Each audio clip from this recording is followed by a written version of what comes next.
Ito po ay isa pang report na aking ginagawa upang malaman ng taong bayan kung ano na ang nangyayari tungkol sa mga flood control na kaso na naging iskandalo. At kung ano ang mga ating nagawa upang mapanagot ang mga may kagagawan nito.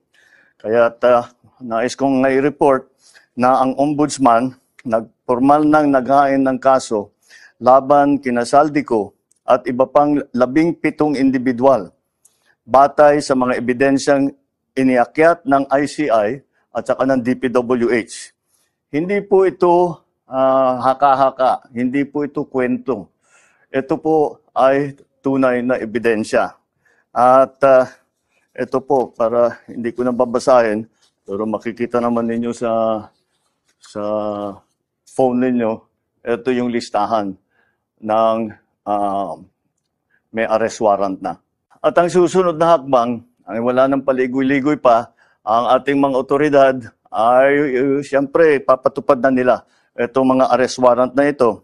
Aarestuhin na sila, ihaharap sa korte at pananagutin sa batas. Walang special na pagtrato, walang sinasanto.